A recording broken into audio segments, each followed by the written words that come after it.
Welcome to Reddit Stories, where OP's wife is demanding he learn how to cook. Am I the jerk for not learning how to cook, even though my wife insists on it? I'm a 30-year-old guy. My wife and I have been married for 5 years. No kids, just 2 spoiled cats. We've always had a really solid arrangement when it comes to chores.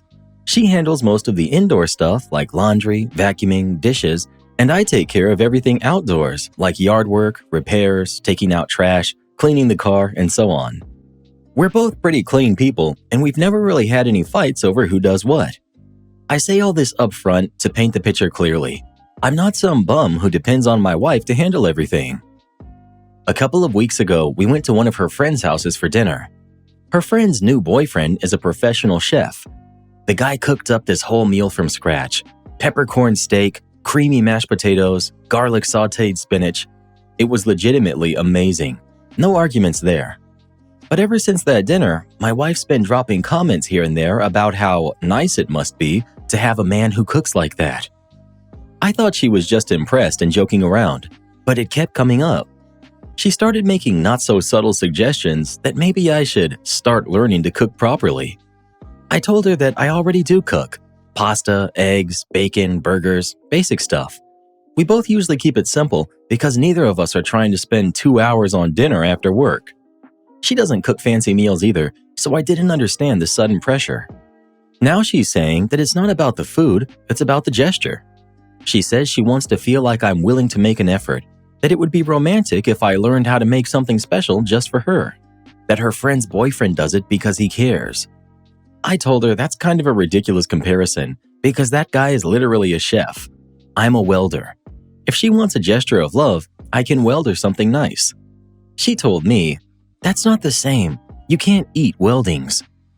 I honestly thought that was funny and said, "Well, I guess we're both stuck with what we married then." She didn't laugh, and she's been quiet ever since. Now I'm wondering if I'm missing something here. I don't want her to feel unloved or unappreciated, but it also feels like I'm being compared to some ideal that I never signed up for. Do I really need to learn how to cook gourmet meals just to prove that I care? Am I the jerk for not learning to cook? Not the jerk. You're a welder, not Gordon Ramsay. There's nothing wrong with wanting to improve or do something special for your partner now and then, but feeling pressured into it because some other guy happens to be a chef is not fair. Everyone brings their own strengths into a relationship, and yours might not be found in the kitchen, but that doesn't mean you care any less. If she wants gourmet dinners, maybe you two can take a cooking class together and make it a fun experience instead of a competition. Not the jerk. This feels like it's about more than just fancy meals. It sounds like your wife is craving a sense of effort or romance, and the cooking thing is just how that's showing up right now. You actually come across as really thoughtful and level-headed, so it might help to sit down and have an open conversation about what's really going on underneath. Ask her why this matters so much and what she's really feeling. Sometimes people latch on to specific things when they're trying to express something deeper. Even if you cooked her 5-star dinners every night, if that root feeling isn't addressed, it's likely to pop up again in another form. Loops keep repeating like that until it's healed at the source.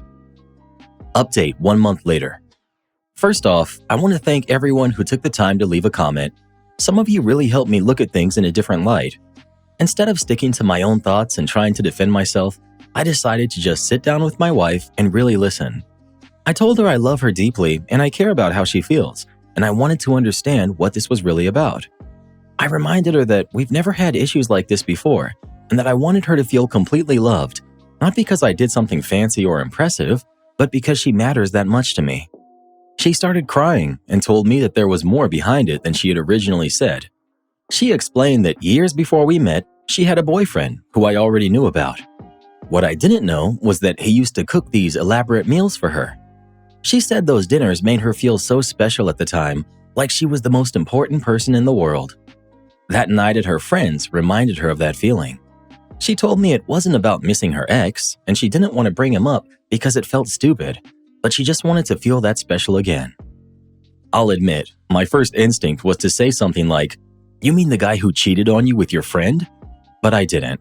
I kept that to myself, and I just focused on what mattered. I told her, "I want you to feel special because you are. You're the most important woman in my life, and that's why I married you. But I also know myself, and I wouldn't be happy spending hours trying to cook like a professional chef. My love for you is real. It's not something I need to prove. I might not be a gourmet cook, but I'm loyal, and I give everything I have to this life we've built together. Let's not let the past mess with the present. If you want, we can try cooking something fun together, but I'm not going to do it alone because it should be something that we share, not something I do to impress someone." She sat there quietly for a while, then looked at me and apologized. She told me she had let her thoughts take over and forgot to appreciate everything we already have, that she got caught up in some idealized version of the past and let it cloud what's real. She said I'm a better man than her ex in every single way, and that it was never about the food.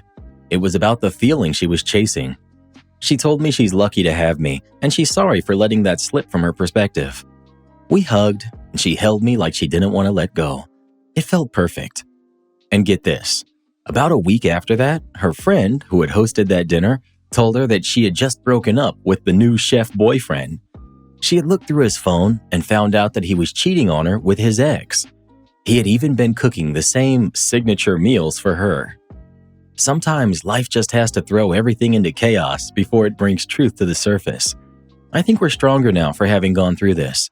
But if I had let my emotions get the better of me, this could have been a very different type of update. I'm really proud of you for how you handled this. You stayed grounded when it would have been so easy to either cave to keep the peace or lash out and make it worse. But you didn't do either.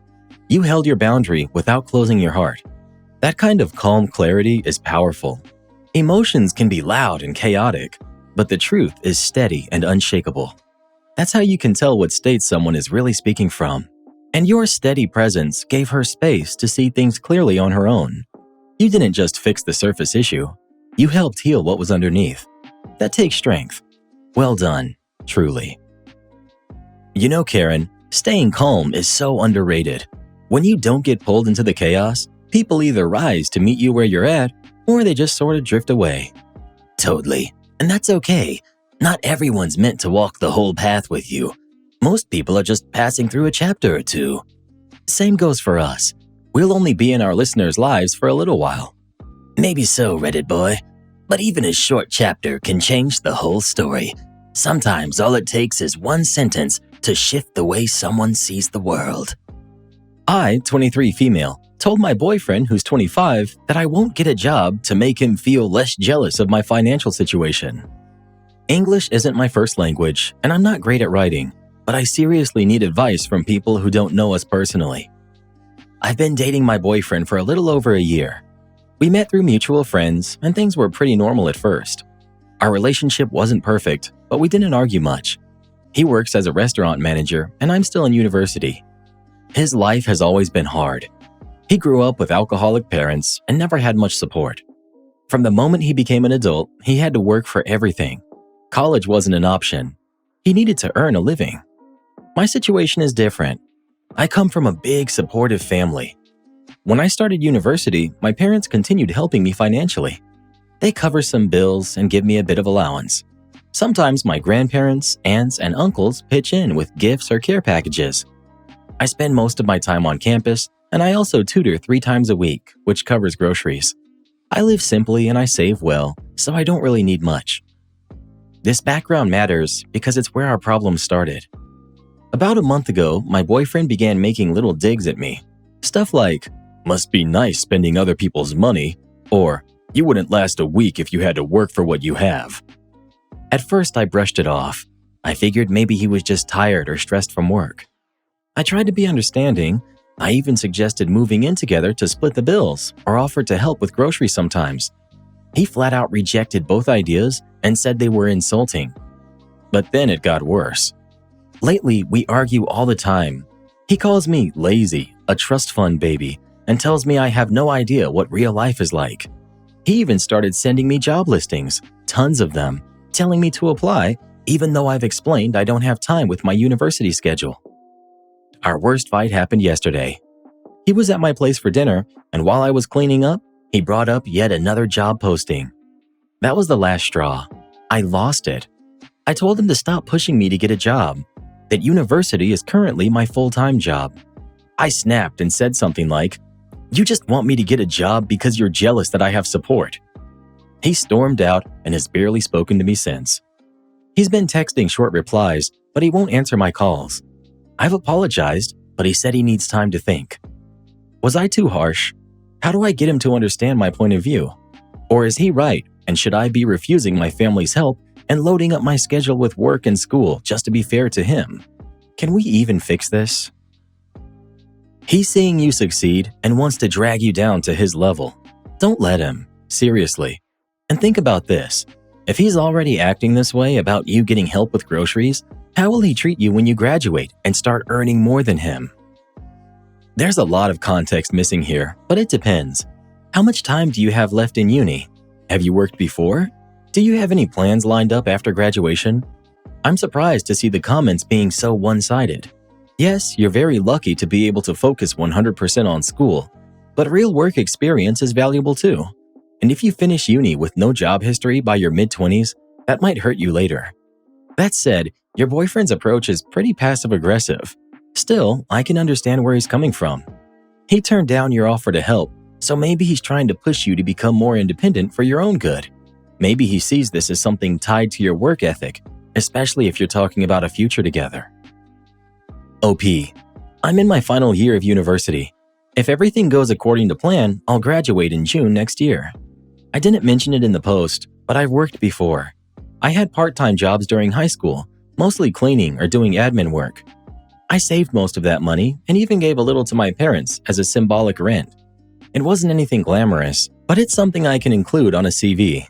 Also, I interned at a company as part of my studies, and they've already told me they'd love to hire me after graduation. It's not a high-paying job, but it's stable and it lets me live comfortably. Update 9 days later. I wanted to post an update for anyone wondering how things turned out. A lot of you suggested I break up with him, but I couldn't bring myself to do it immediately. I really wanted to talk things out and see if there was any way we could work through this. A few days after our fight, he finally called and asked to meet up. During the time in between, I'd been trying to figure out how to help the situation. Based on advice I got here and from a couple of friends in real life, I looked into therapists nearby. I focused on finding someone affordable but still reputable, just in case we decided to try counseling. When we met up, he wanted to talk first. He thanked me for giving him space and then said something that made my heart sink. He said he needed to give me an ultimatum. If I wanted to stay in the relationship, I had to get a job and cut off my family's financial support by the end of the month. I didn't even get a chance to mention the therapist I found. I just kind of froze. I know it might sound dramatic, but in that moment, it was like the feeling I had for him disappeared completely. It was instant. Hearing him say those words, like I had to reshape my whole life to match whatever vision he had for it, just broke something inside me. And all your comments came rushing back to me. I saw it so clearly. This wasn't about work ethic or independence. It was about control. So I ended it right there. I didn't say anything dramatic.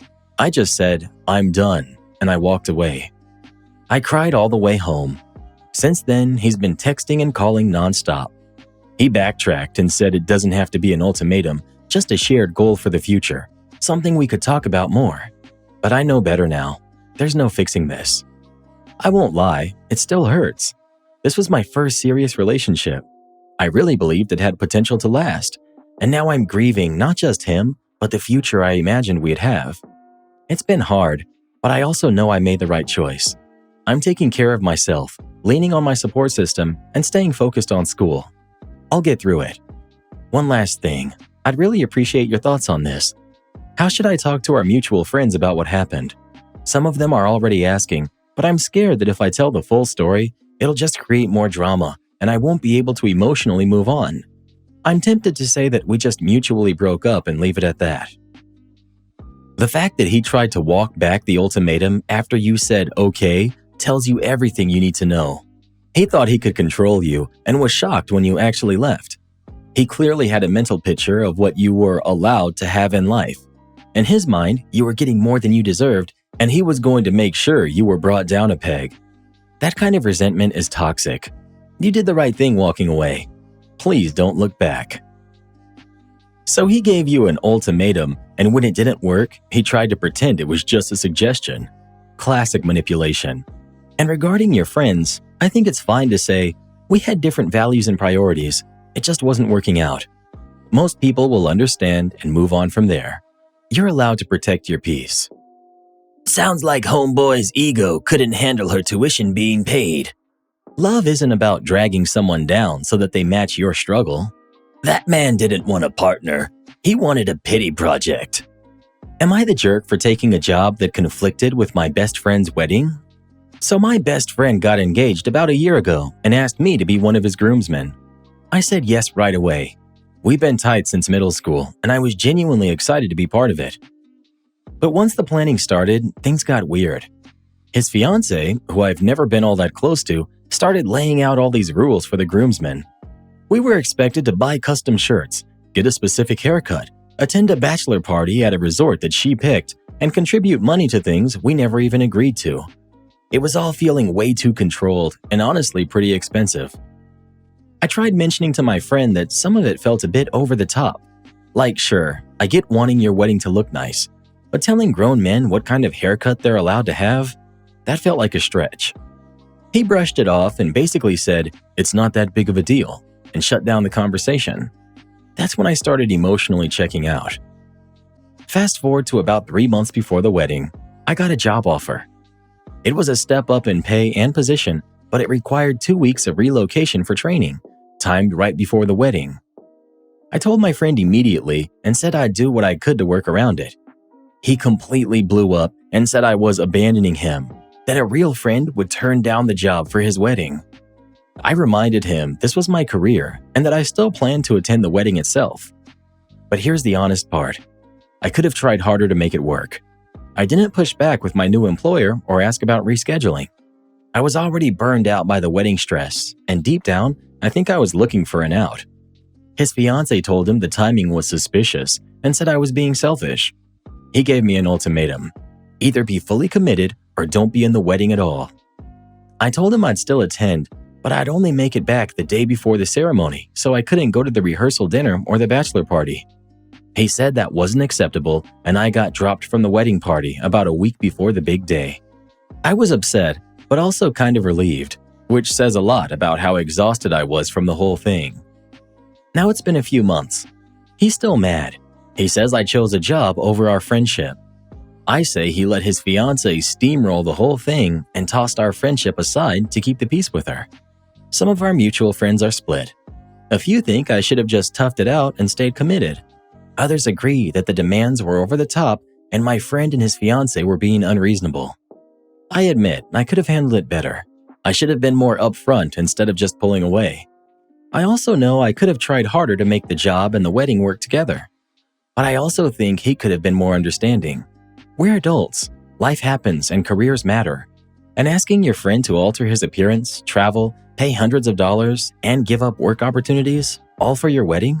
That's not just nothing. And if he truly valued our friendship, he would have wanted to see me win too. Am I the jerk? Not the jerk. People who try to choreograph the perfect wedding like it's a Broadway production always end up frustrated. Something will go wrong. A true friend would have been hyped for your job opportunity, not asking you to toss it just to pose in a few group photos. Not the jerk. You probably weren't going to see this friend again until he gets divorced. If his wife already didn't like you and he's willing to let her steer the ship like that, your friendship was already on the rocks. Better to invest in the job. It has more of a future than that friendship did. Update. Things got worse, not better. I decided to call him instead of waiting a few days like I originally planned. I was feeling encouraged by some of the perspectives here and thought maybe we could actually talk it through. He answered the phone, but his tone was cold right off the bat. I started by apologizing, told him I regretted not being more honest about how stressed I'd been and how I'd handled things. I thought that might open a door. Instead, he hit me with, "So, you've been posting about this on Reddit?" Apparently, his fiancée saw the post somehow, either recognized details or someone tipped them off, and now he's furious. He said I was airing dirty laundry online for strangers to judge him and his fiancée, that I was making her look bad. I tried explaining that I used a throwaway, kept everything vague, and just needed a place to process my feelings.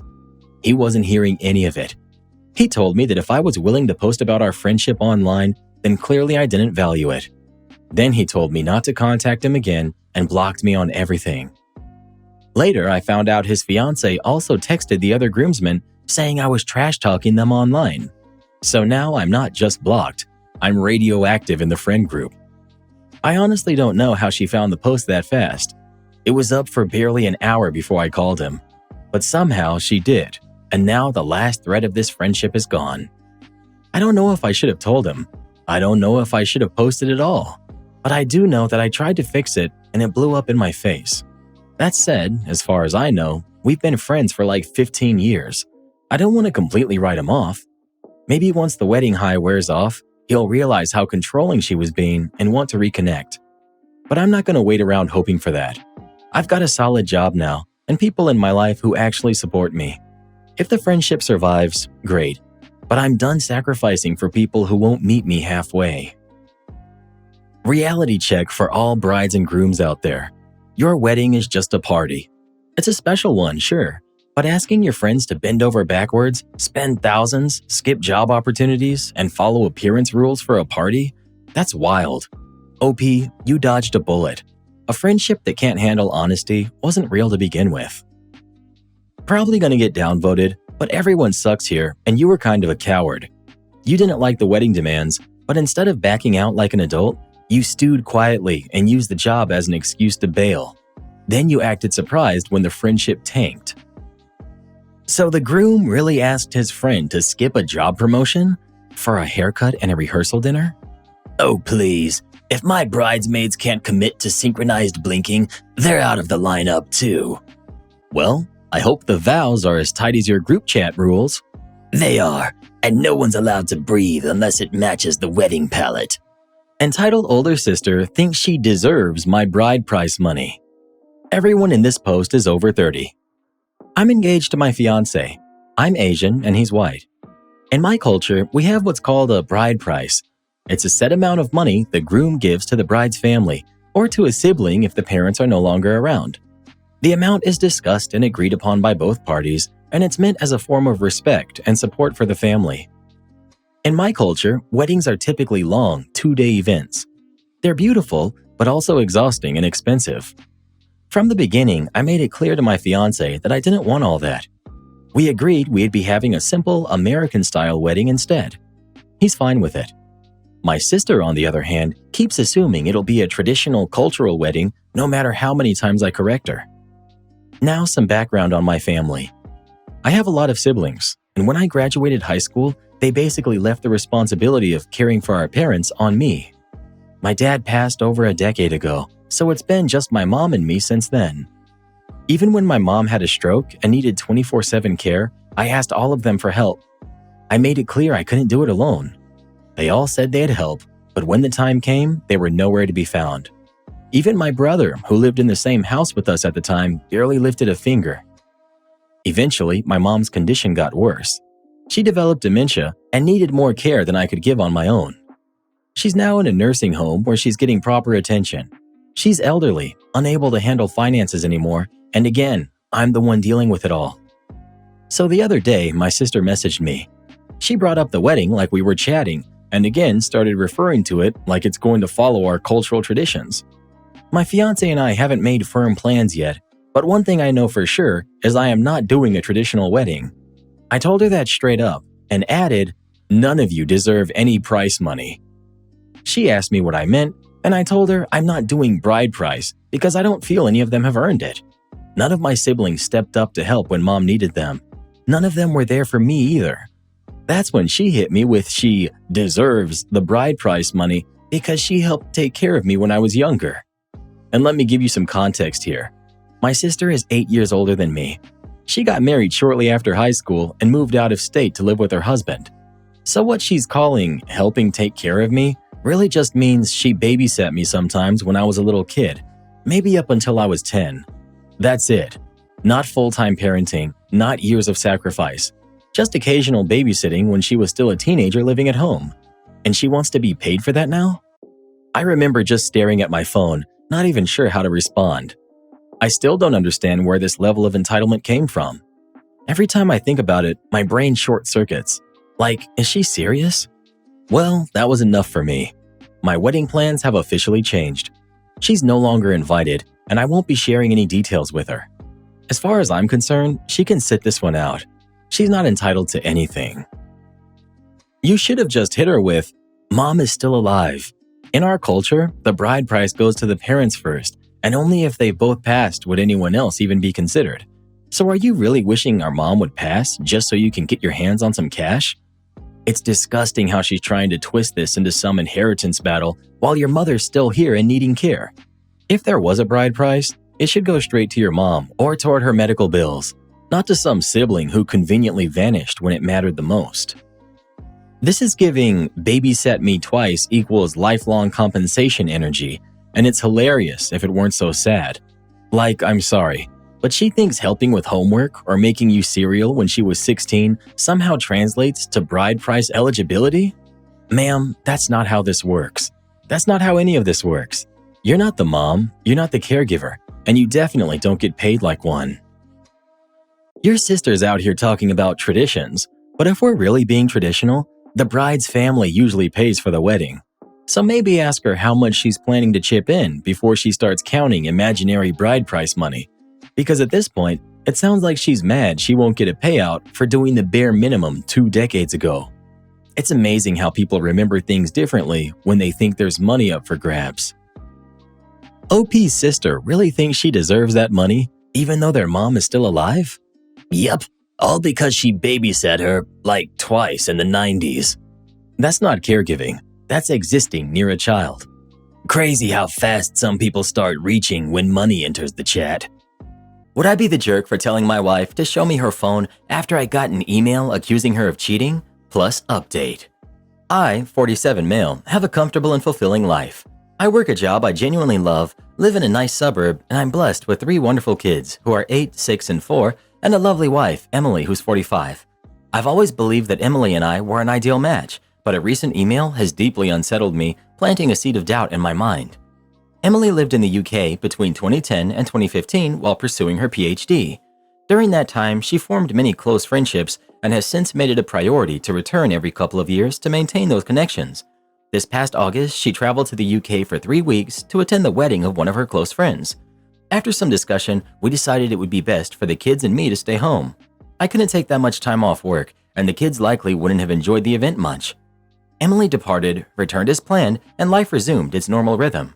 However, last week, I received an email at my work address that threw me off balance. The email supposedly was from the wife of Emily's friend, Jake, 44 male. According to this woman, she suspects that Jake and Emily had an affair during Emily's visit. The email detailed her suspicions. Jake picked Emily up from the airport, spent significant time at her hotel, and the two frequently went out for dinners alone. She also attached pictures to bolster her claims, including one of earrings she said she found in Jake's pocket while doing laundry. The earrings looked identical to a pair Emily owns. There was also a picture of a lipstick stain on Jake's shirt in a shade I recognize as one Emily often wears. The email contained other points of evidence, but for the sake of brevity, I'll leave them out here. At first, I thought it must be some kind of cruel joke, and I tried to push it out of my mind, but it keeps creeping back. I recall that before her trip, Emily often spoke with her friends in the UK, and looking back, I think she might have communicated with Jake the most. I also remember Emily saying she didn't like Jake's wife, though I don't know the reason. I've never invaded Emily's privacy by looking through her phone or social media accounts before, but I'm finding it hard to resist the temptation now. Still, I know I'd feel awful if I looked and found nothing. At the same time, I worry that if I start acting suspicious, Emily might delete anything incriminating before I can see it, assuming there's anything to delete. I'm struggling with how to move forward. Part of me thinks the best approach would be to confront her directly and ask to see her phone on the spot, leaving her no time to delete anything. However, I fear this would deeply upset her, especially if she's innocent, and might not even yield any answers. I'm at a loss for what to do and would greatly appreciate guidance on how to navigate this situation. Would I be the jerk for telling my wife to show me her phone after I got this email? Edit. I forgot to include, my wife no longer has these earrings. She wasn't wearing them when she returned, and when I asked, she said she lost them. Update 10 days later. A few hours after sharing my first post, I confronted Emily and she confirmed my fears. She admitted to the affair and claimed she's in love with Jake. She told me she couldn't live a lie any longer. According to her, she still loves me and the kids, but she insists she can't stay with us anymore. She said she had been waiting for a better time to tell me and the kids. Apparently, this relationship has been going on since March, with Jake occasionally flying out here so they could meet in secret. We are getting divorced. Emily has decided to move to the UK soon. She revealed that during her trip in August, in addition to attending the wedding, she went to a job interview. She's set to start working there around the new year and has already applied for a British visa. She plans to live with Jake once she moves. As for custody, Emily has voluntarily agreed not to pursue full custody of the kids. She doesn't want to uproot their lives, so they will remain here in Canada with me. While part of me appreciates this decision, I'm also shocked at how easily she's walking away. She has offered to pay child support, but I feel conflicted about accepting it. I'd rather raise my kids without her financial involvement. However, the court will likely require her to contribute regardless of my preferences. Emily is also requesting structured visitation rights, which will almost certainly be granted. The tentative arrangement is for her to visit the kids during school breaks and holidays, along with virtual calls in between. Our lawyers are still ironing out the details, but it seems this will be the way forward. We're also discussing what to do with our family home. Emily wants to sell it and divide the proceeds, which seems inevitable since it was purchased during our marriage.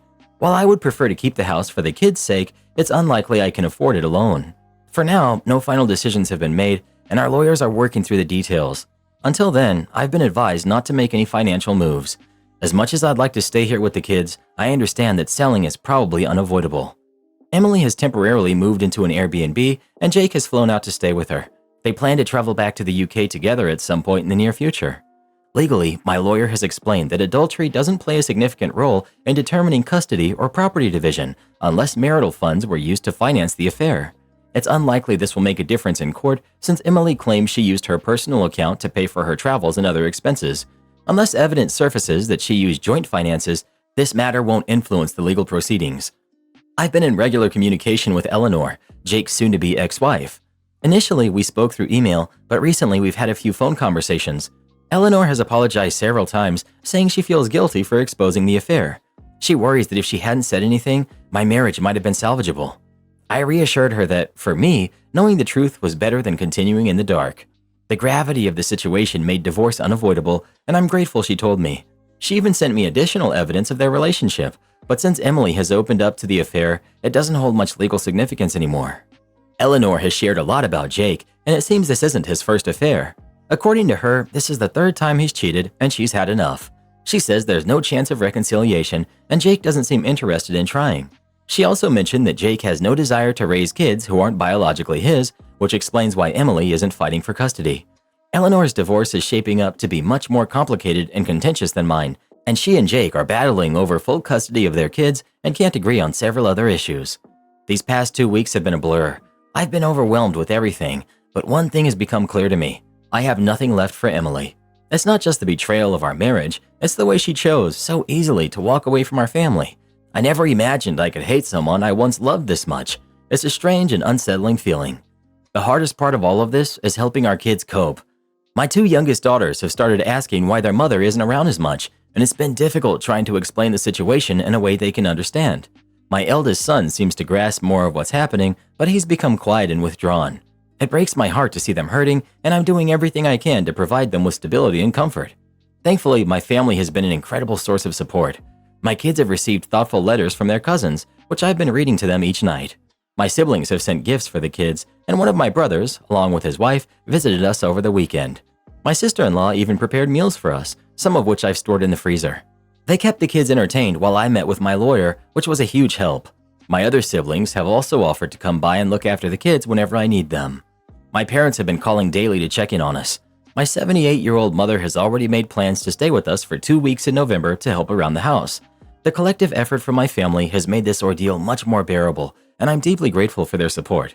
To everyone who encouraged me to confront Emily after my first post, thank you. I was tempted to ignore Eleanor's message, but your advice gave me the courage to act. Emily has shown her true colors, and it's clear to me now that her idea of a better time to confess was simply when it would cause the least inconvenience for her and Jake. Update 2, 1 month later.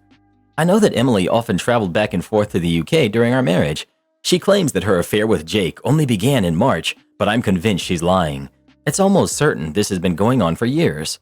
Given how much she's already prepared by the time I confronted her, it's clear to me and everyone else that she had been planning this for quite some time. In fact, within a few short days of our confrontation, she already had certain legal documents prepared. Jake arriving in Canada shortly after I confronted Emily made it obvious they had planned for her to tell me roughly around this time. It makes sense that Emily was well prepared and just waiting until everything was better lined up for herself. She had long since applied for her visa, secured a job, secretly appraised her car, our family car, though it was under her name, and sent personal items with Jake to the UK during his secret visits, all right under my oblivious nose. I have a feeling I'm only scratching the surface, and I have no real idea of how far this actually goes. Not that Emily would ever tell me the full depth of it. On top of all of this, Emily had already been in touch with her lawyer long before I confronted her. Taking this into account, I wonder if she secured her job even earlier than she let on, perhaps to make her actions seem less calculated. Two of Emily's friends have since reached out to express shock and disappointment over her actions. One of them, Janet, mentioned that according to another friend, Emily had been consulting her divorce lawyer as far back as late August or early September. This friend also confirmed my suspicion that Emily had been sending some of her belongings to the UK during Jake's visits. I'd been losing sleep, replaying the past few months in my mind, driving myself a little crazy to be honest. Despite all of this, I was blindsided and I completely blame myself. Looking back, I can see the signs I ignored. I guess I didn't think Emily was capable of this sort of betrayal. A part of me wonders if this outcome could have been avoided had I been more assertive and vigilant in the past.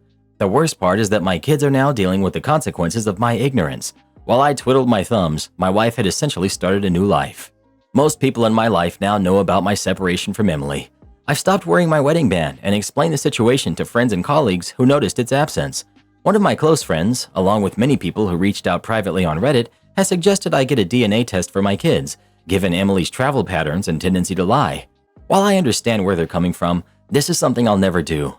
I could never assign my kids to another man. Nothing would ever change that. Life without Emily has been difficult so far. Mornings are a hectic rush. Between getting the kids ready and getting myself out the door, I'm barely on time for work nearly half the week. It's frankly exhausting trying to keep up with the extra parenting duties throughout the day.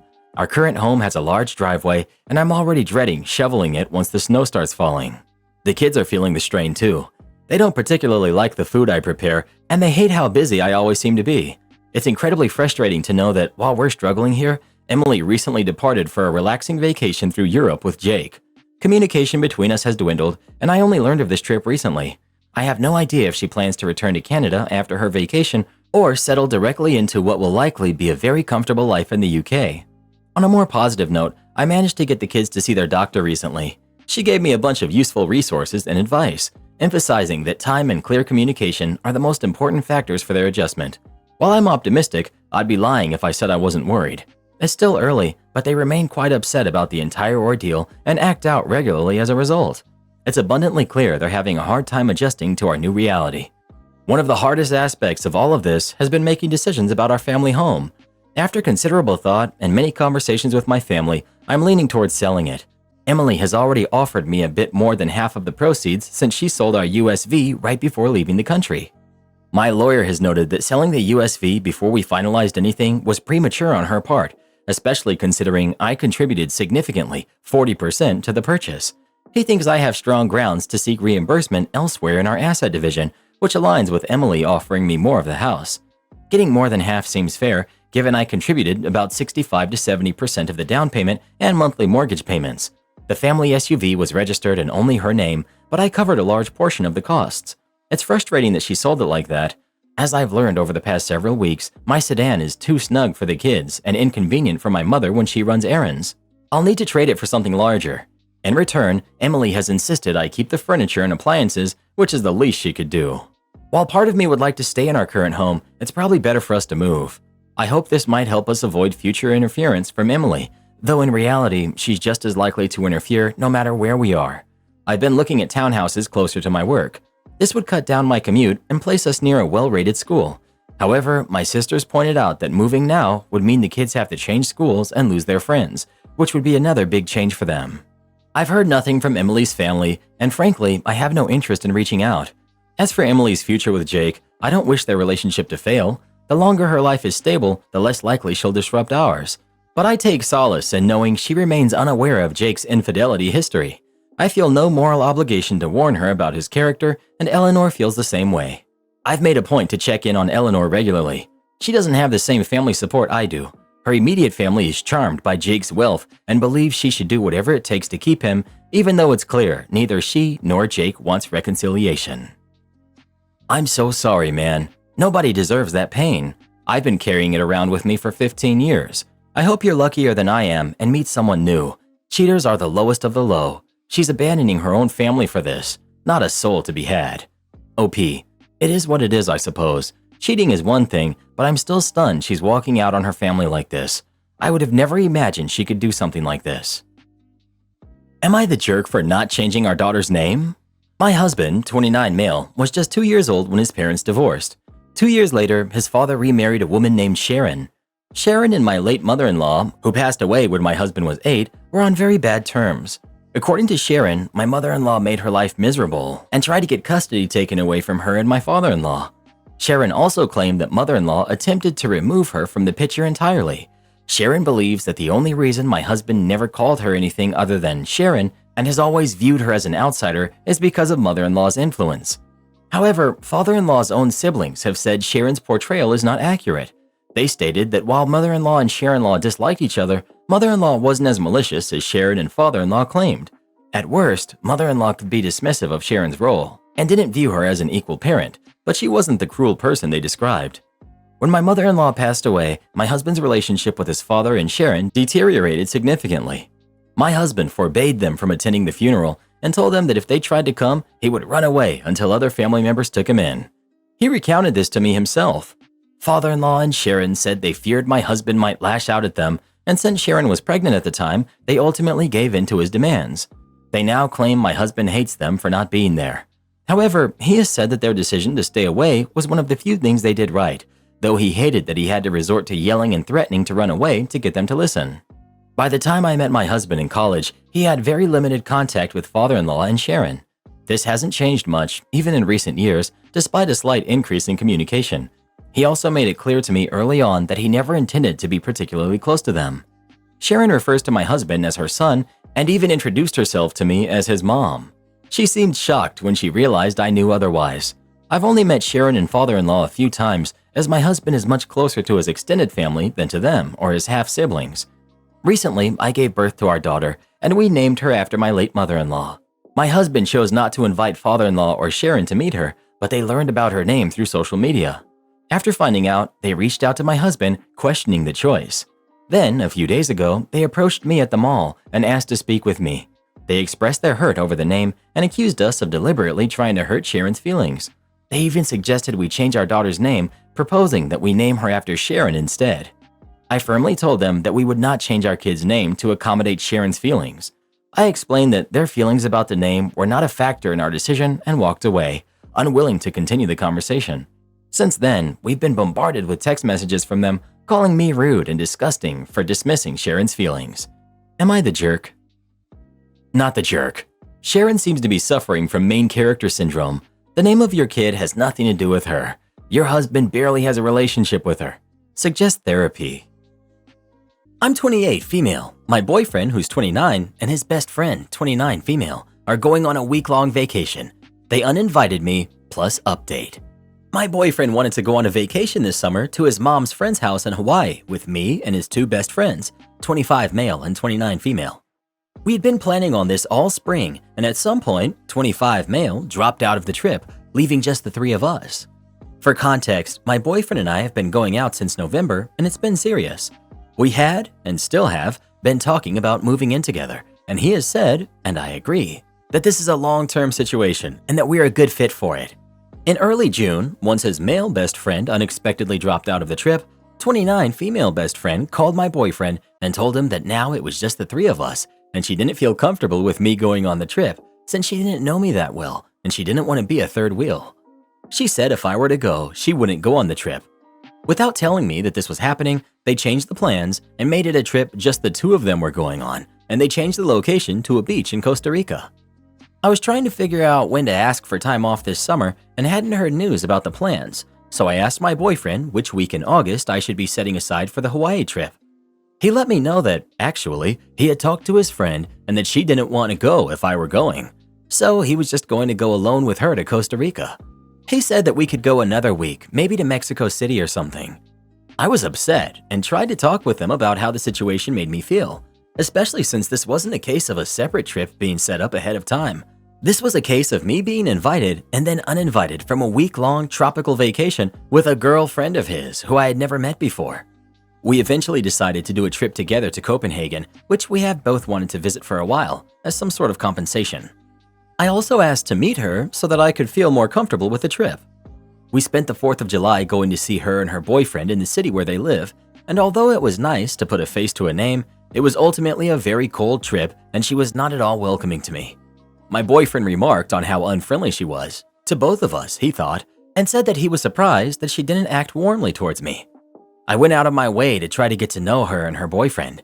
I'm very outgoing and friendly, and usually this would be easy, but it didn't really click, even after several days. They were somewhat cold to each other as well. They bickered a little bit about their future and his own 3-week trip without her that was scheduled for the same time as their trip. This had been scheduled before ours had.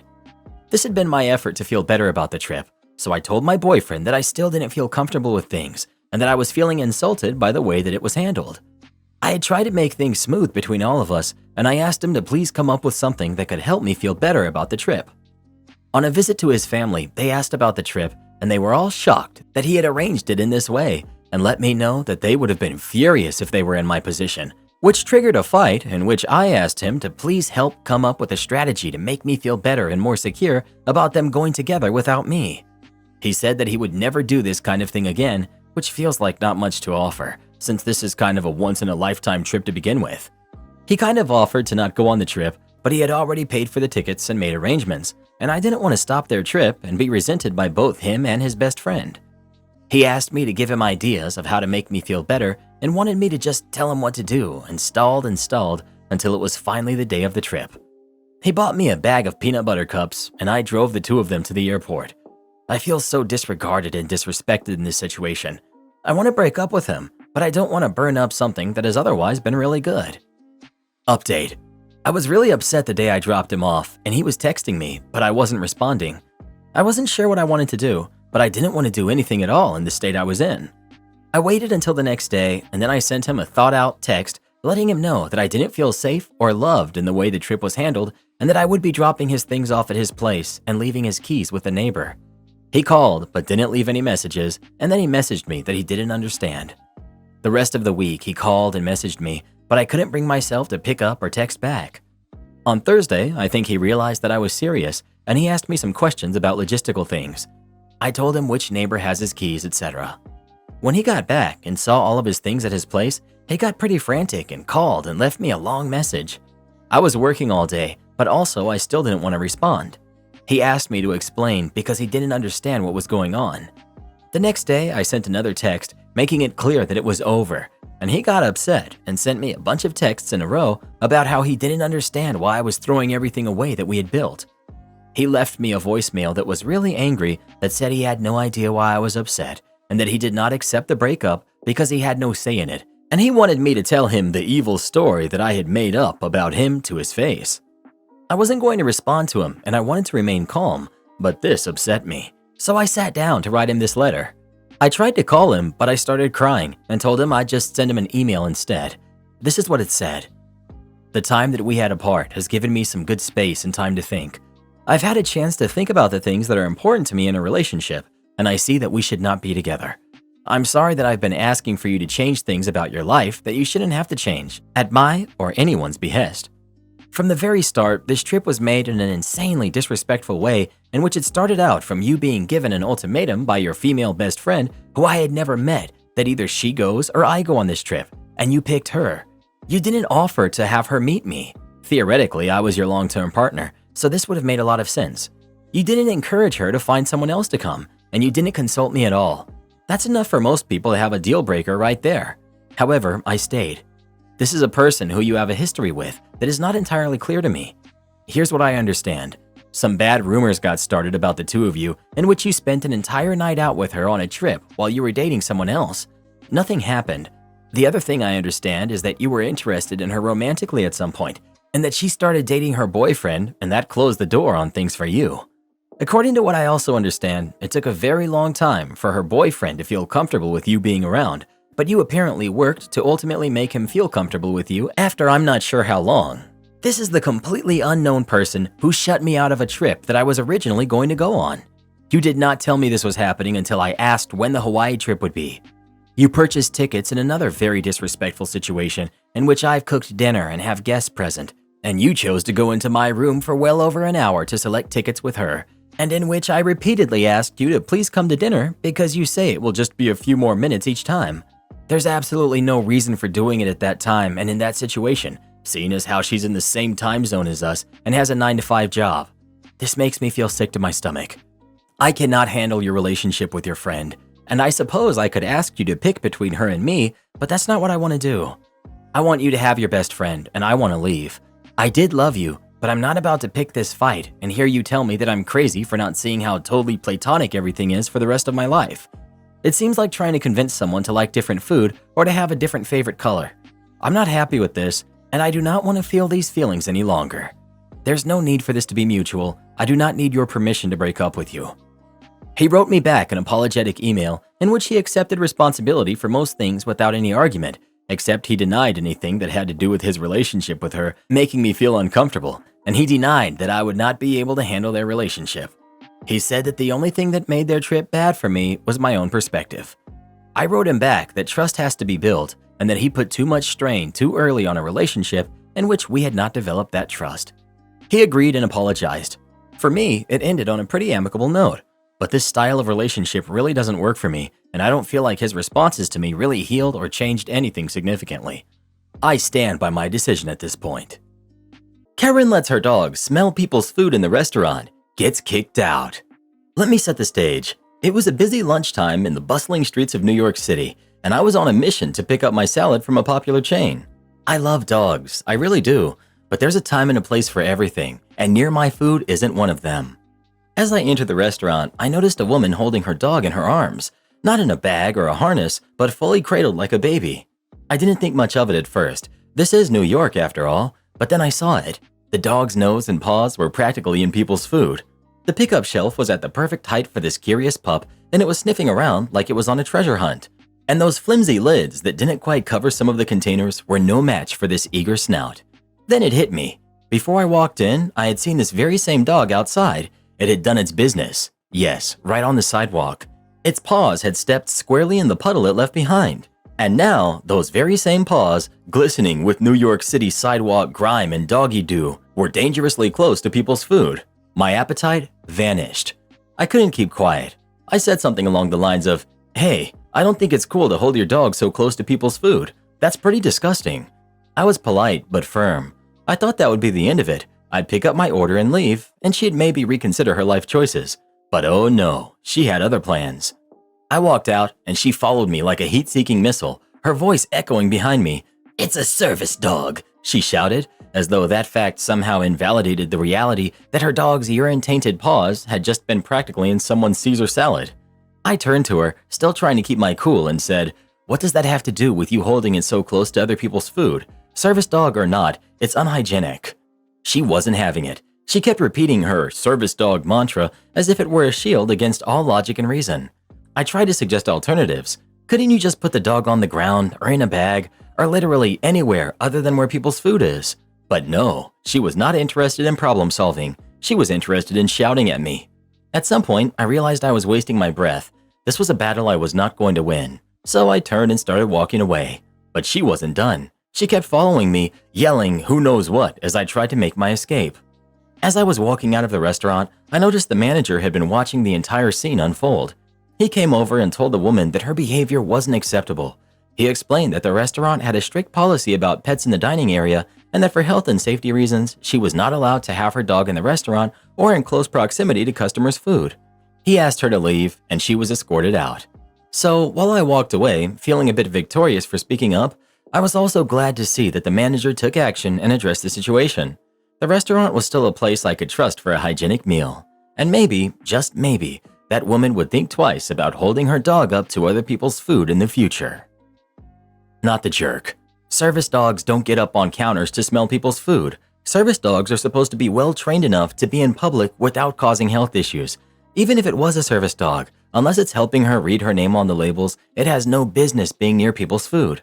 Personally, while I love dogs in general, the entitlement of some people with their dogs in other people's space is disgusting enough that I've told restaurant staff about the health violation of having a dog on a tabletop and had the staff make them put their dog on the floor. So you're not the problem here. She is, and her so-called service dog ruins the reputation of actual service dogs everywhere. Imagine your mom bans your partner from Thanksgiving, and as a result, you get ultimate revenge on her. That's exactly what happens in our next story. It just popped up on your screen. Give it a tap, come have a listen. You won't believe what happens next.